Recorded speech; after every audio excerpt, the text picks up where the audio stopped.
Next आगे हम विद्युत जो प्रतिरोध था, प्रतिरोध के बारे में पढ़ रहे थे। ठीक है, प्रतिरोध की निर्भरता हम पढ़ रहे थे, प्रतिरोध की निर्भरता क्या है उसके बारे में। ठीक है, प्रतिरोध किन किन कारकों पर निर्भर करता है उसके बारे में हम सीख रहे थे।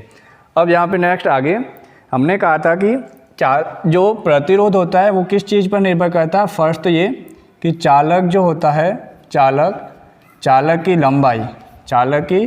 लंबाई क्या है। ठीक है, चालक की लंबाई पर निर्भर करता है एक तो हमारा प्रतिरोध, और दूसरा किस चीज़ पर निर्भर करता है, तो दूसरा निर्भर करता है चालक जो होता है, चालक के अनुप्रस्थ काट के क्षेत्रफल पर, अनुप्रस्थ काट के क्षेत्रफल पर, और थर्ड ताप पर, और फोर्थ जो हमारा फोर्थ है वो हमारा क्या है, पदार्थ पर। ठीक है, तो यहाँ पे इस प्रकार से हमारे पास में है चालक किन किन कारकों पर निर्भर करता है वो हम देख रहे हैं। चालक किन किन कारकों पर निर्भर करेगा तो हम कहेंगे कि चालक 4 कारकों पर निर्भर करता है। फर्स्ट, चालक की लंबाई क्या है। ठीक है, सेकंड क्या है, तो चालक के जो अनुप्रस्थ काट है उसका क्षेत्रफल क्या है। ठीक है, और थर्ड ताप पर निर्भर किस प्रकार से करेगा। फोर्थ कि चालक का जो पदार्थ है वो किस प्रकार से चालक के प्रतिरोध को प्रभावित करता है। तो फर्स्ट तो ये कि चालक की जो लंबाई होती है उसके बारे में सीखते हैं। अब हमने कहा कि चालक जो होता है, चालक का जो लंबाई है प्रतिरोध उसके समानुपाती होता है। मान लिया ये चालक है, ठीक है, इस चालक का प्रतिरोध जो होता है इसके लंबाई के समानुपाती होगा। अर्थ क्या हुआ कि यदि चालक की लंबाई बढ़ेगी तो प्रतिरोध भी बढ़ेगा। और समझ में आ रहा होगा, यदि लंबाई बढ़ेगी तो प्रतिरोध भी बढ़ेगा, यदि लंबाई घटेगी तो क्या होगा, प्रतिरोध भी घटेगा। ठीक है, नेक्स्ट आगे कि यदि चालक के अनुप्रस्थ काट का क्षेत्रफल, तो ये अनुप्रस्थ काट के क्षेत्रफल पर किस प्रकार से निर्भर करता है, तो ये व्युत्क्रमानुपाती होता है चालक के अनुप्रस्थ काट की लंबाई अनुप्रस्थ काट के क्षेत्रफल। अर्थ क्या हुआ कि यदि चालक का क्षेत्रफल बढ़ेगा, अर्थ क्या हुआ कि ये यदि इसकी मोटाई बढ़ेगी, यदि गोलाकार जो है वो आकार बढ़ता जाएगा तो इसका प्रतिरोध क्या होगा, घटेगा। और यदि प्रतिरोध हमें अधिक चाहिए तो हमें तार किस प्रकार का होना चाहिए हमारा चालक, वो हमारा एकदम पतला सा, या फिर उसका क्षेत्रफल जो होता है वो कम होना चाहिए। तो यहाँ से हमें क्या पता चल रहा है कि चालक जो होता है, किसी भी चालक होता है उसका प्रतिरोध किस कारकों पर निर्भर करता है। तो हमने फर्स्ट कहा कि यदि वो चालक की वो लंबाई के समानुपाती होता है। अर्थ क्या होगी, जो चालक की लंबाई बढ़ेगी तो प्रतिरोध भी बढ़ेगा। और इसी प्रकार से दूसरा, यदि चालक का अनुप्रस्थ काट का क्षेत्रफल है तो वो उसके व्युत्क्रमानुपाती होता है। अर्थ क्या होगा, यदि चालक का क्षेत्रफल बढ़ता है तो उसका प्रतिरोध क्या होगा, घटेगा। यहाँ से हमें क्या पता चल रहा है, यहाँ से हमें पता चल रहा है कि R समानुपाती है L/A के। ठीक है, L/A के क्या है, समानुपाती है। कौन समानुपाती है, R। तो यहाँ पे मैं इस समानुपाती के चिन्ह को हटाने के लिए किसका उपयोग कर रहा हूँ, एक स्थिरांक का उपयोग कर रहा हूँ, जिसे हम क्या कह रहे हैं, रो, या फिर आप K कुछ भी मान सकते हो। और ये इस प्रकार से हमें R का सूत्र प्राप्त हो गया या फॉर्मूला प्राप्त हो गया। वो क्या है, R = ρL/A। और यहाँ पे ये रो जो है, या फिर आप K भी मान सकते हो, वो हमारे क्या है, प्रतिरोधकता है। और इसे हम क्या लिख सकते हैं, प्रतिरोधकता, या फिर चालक का विशिष्ट प्रतिरोध। इसे हम चालक का विशिष्ट प्रतिरोध भी लिखते हैं। तो यहाँ पे हमारे पास में चालक का प्रतिरोध R है वो किसके बराबर है, ρL/A के। और यहाँ पे और रो क्या है, प्रतिरोधकता या फिर विशिष्ट प्रतिरोध। ठीक है, और प्रतिरोध का मात्रक क्या था, प्रतिरोध का मात्रक ओम था। ठीक है, यहाँ से हमें नेक्स्ट आगे विशिष्ट प्रतिरोध जो होता है, विशिष्ट प्रतिरोध रो जो होता है, ये किस चीज़ पर निर्भर करता है, ये पदार्थ पर निर्भर करता है। चालक का पदार्थ क्या है उस पर निर्भर करता है, न कि लंबाई एवं अनुप्रस्थ काट के क्षेत्रफल पर। नेक्स्ट आगे ताप, तो हम कहेंगे धातुएं जो होती है, धातुएं उसका ताप बढ़ाने पर, यदि किसी चालक का ताप बढ़ाने पर यदि प्रतिरोध बढ़ता है, ताप बढ़ाया और प्रतिरोध भी बढ़ता है, तो वो हमारी धातुएं होगी। ठीक है, धातु का ताप बढ़ाने में प्रतिरोध बढ़ रहा है। ठीक है, अब यहाँ पे नेक्स्ट आगे, यदि ताप बढ़ाने पर प्रतिरोध घटता है, ताप बढ़ाने पर प्रतिरोध घटता है, तो वो हमारे क्या है, अर्धचालक है, अर्धचालक।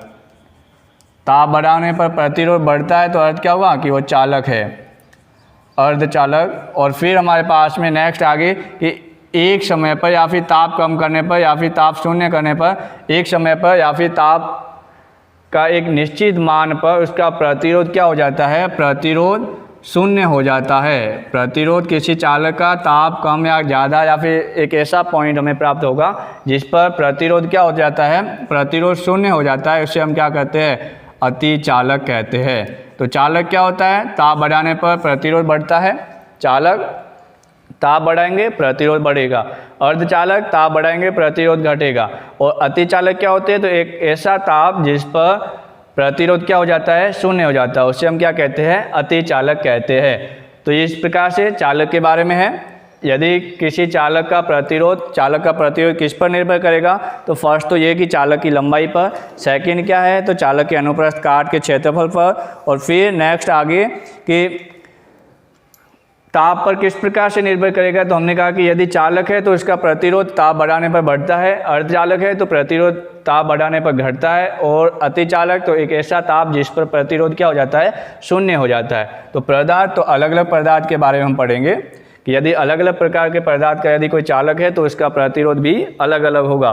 जैसे कि हमारे पास में जो चांदी होता है, चांदी विद्युत का सर्वाधिक चालक होता है, तो इसका प्रतिरोध क्या होगा, कम होगा किसकी तुलना में, जो एल्यूमिनियम होता है, एल्यूमिनियम उसका प्रतिरोध क्या होता है, प्रतिरोध ज़्यादा होता है किसकी तुलना में, चांदी की तुलना में। तो यहाँ पे हम इस प्रकार से कह सकते हैं कि प्रतिरोध एल्यूमिनियम जो है अधिक है किसकी तुलना में, Ag की तुलना में, चांदी की तुलना में, ठीक है। और इसी प्रकार से हम कहेंगे कि चालक ज़्यादा कौन है, चालक, तो चालक हमने कहा कि चांदी जो है, चांदी अधिक चालक है किसकी तुलना में, एल्यूमिनियम की तुलना में, ठीक है। तो ये इस प्रकार से हमारे पास में पदार्थ पर भी निर्भरता हमने सीख ली। अब नेक्स्ट आगे प्रतिरोधकता जो है, प्रतिरोधकता हमने कहा कि पदार्थ की, चालक के पदार्थ पर निर्भर करता है प्रतिरोध। अब यहाँ पे प्रतिरोधकता का मात्रक हमें पूछा जाता है, प्रतिरोध का मात्रक हमें याद करना। देखो सीखते हैं, R/A/L।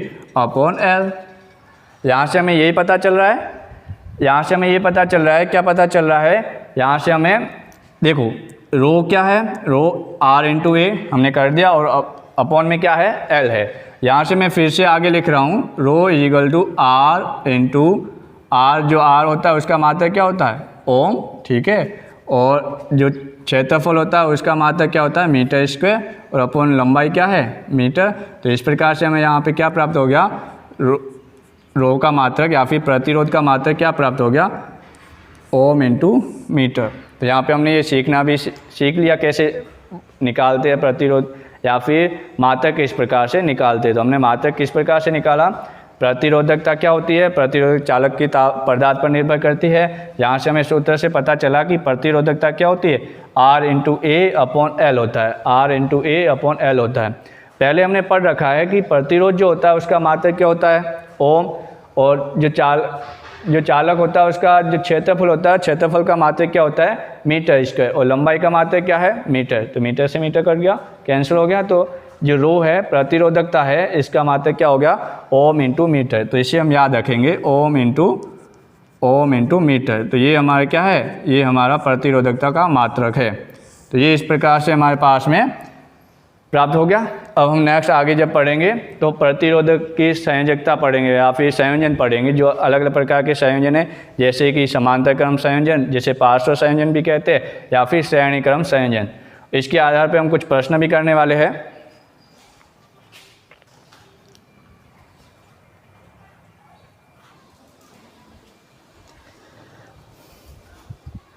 प्रतिरोध और प्रतिरोधकता के इस संबंध में हम एक दो प्रश्न कर लेते हैं। जैसे कि फर्स्ट है कि यदि किसी चालक का प्रतिरोध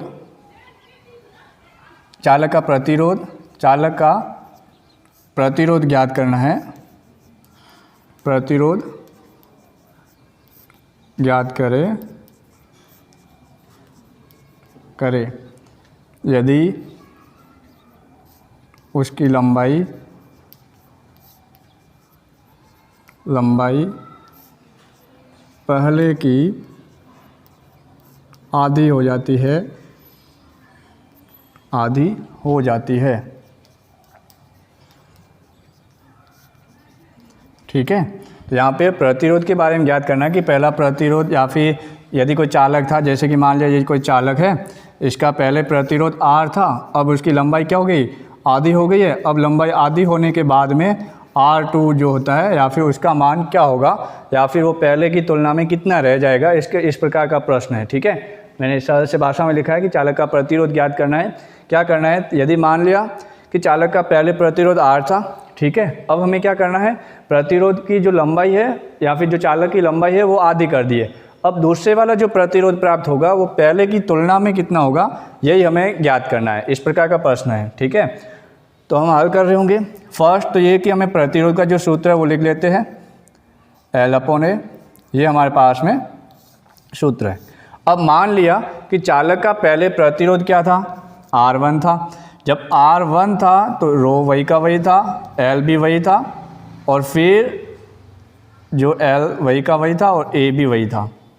तो ये R1 का मान है। अब हमें क्या कहा जा रहा है कि L डैश जो है, नए वाला L जो है वो पहले की कितना हो गया, आधा हो गया। प्रश्न में दिया गया है, प्रश्न में हमें क्या दिया गया है कि लंबाई पहले की आधी हो गई। ठीक है, लंबाई पहले की आधी हो गई है, तो इसका प्रतिरोध ज्ञात करना है। अब लंबाई जो है, नए वाली लंबाई क्या हो गई, पहले की आधी हो गई है, तो नया जो प्रतिरोध है R2 वो क्या हो गया, तो यहाँ पे प्रतिरोधकता तो परिवर्तित हुई नहीं, L जो लंबाई है L डैश हो जाएगा यहाँ पे, और A वही का वही, ये R2 है।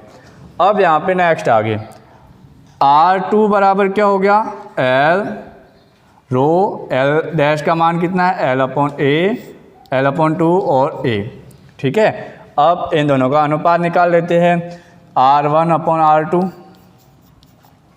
R1 का मान कितना है, रो L/A, अपॉन में R2 क्या है, रो L/2/A। ठीक है, तो ये इस प्रकार से ये कैंसिल आउट हो रहा होगा, L से L कट गया, A से A कट गया, ऊपर कितना बचा, ऊपर बचा R1 बराबर 1 और R2 बराबर कितना है, R2 बराबर है 1/A। ठीक है, अर्थ क्या हुआ कि ये इस प्रकार से हमें पता चल रहा होगा, ऊपर कितना बचा L, ठीक है, L/A 1, नीचे क्या बचा L/2। यहाँ तक समझ आया होगा, रो से रो कटा, L से L कटा, पीछे क्या बचा, या फिर हमने L को नहीं काटा अभी तक, ठीक है, L को वही रखा, L वही है, अपॉन में A था, A से A कट गया, पीछे क्या बचा 1, ठीक है, ये वही का वही L/A2। ठीक है, अब यहाँ पे हमें क्या पता चल रहा है, R1/R2 बराबर क्या हो जाएगा, L/1 × 2/L। तो R1/R2 बराबर कितने हो जाएगा, 2/1। ठीक है, तो यहाँ से R1 बराबर हो जाएगा 2R2, या फिर जो पहले वाला की तुलना में जो नया वाला प्रतिरोध है वो 2 गुना होगा, या फिर जो पहले वाला प्रतिरोध था वो 2 गुना होगा, या फिर नया प्रतिरोध है वो पहले का आधा हो जाएगा। यही हमारा आंसर है। किस प्रकार से किया, वापस से देखते हैं। देखो, हमें प्रश्न क्या दिया गया है, चालक का प्रतिरोध ज्ञात कीजिए यदि उसकी लंबाई पहले की क्या हो जाती है, आधी हो जाती है। तो हमने कहा कि ये चालक है, इसका प्रतिरोध क्या है, R1 था पहले, अब लंबाई कितनी हो गई, L/2 हो गई, पहले की आधी हो गई, इसलिए यहाँ पे हमें क्या पता करना है, दूसरे के लिए प्रतिरोध पता करना है। R1 का मान ये है जिसमें सभी का वही है, रो L/A। दूसरा क्या है, इसमें हमारे पास में है रो L'/A। L' का मान कितना है, L/2/A। ठीक है, अब यहाँ पे R1 का मान कितना था, रो L/A, मैंने वही लिख दिया। R2 का मान क्या है, रो L' का मान क्या है, L/2/A। ठीक है, यहाँ से रो कट गया, L का वही लिख दिया मैंने वापस, और A से A काट दिया, पीछे क्या बचा 1 L/1 A की जगह, और यहाँ पे क्या बचा L, यहाँ पे हमने L को कैंसिल नहीं किया, L/2 A कट गया, तो ये R1/R2। ठीक है, ये इस प्रकार से पता चला। यहाँ पे क्या हो जाएगा, R1/R2 L/1 इंटू 2/L, ठीक है। तो ये L से L कैंसिल हो गया, ठीक है। पीछे क्या बचा, 2/A 2/1, ठीक है। R1 बराबर 2/R1/R2 बराबर हो गया 2/1। यहाँ से मैंने R2 को गुणा किया, R1 बराबर इंटू बराबर R2, R1 गुणा किया R2 का 2 से, तो R1 बराबर 2R2, ठीक है। तो R2 जो हो जाएगा वो पहले का क्या हो जाएगा, आधा हो जाएगा। तो हमने पहले ही पढ़ रखा है कि यदि लंबाई के समानुपाती होता है, यदि लंबाई बढ़ेगी तो प्रतिरोध बढ़ेगा, लंबाई घटेगी तो प्रतिरोध घटेगा। तो यहाँ पे लंबाई क्या हो गई, आधी हो गई, तो प्रतिरोध भी क्या हो गया, आधा हो गया। तो ये इस प्रकार से हमारे पास में प्रश्न था।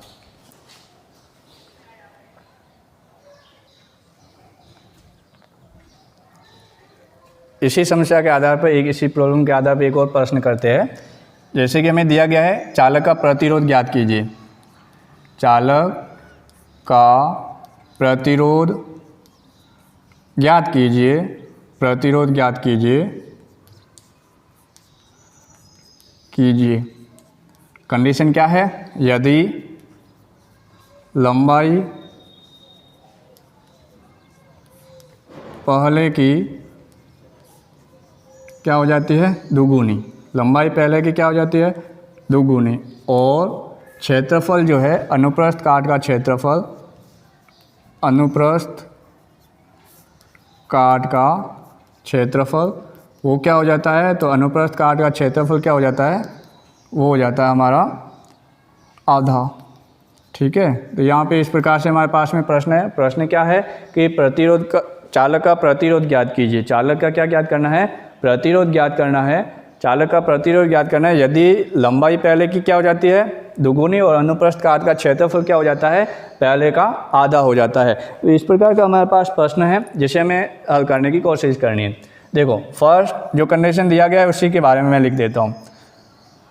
फर्स्ट तो ये जो पहला प्रतिरोध है R1 और R2 हमें ज्ञात करना है, ठीक है। R2 के बारे में ज्ञात करना है।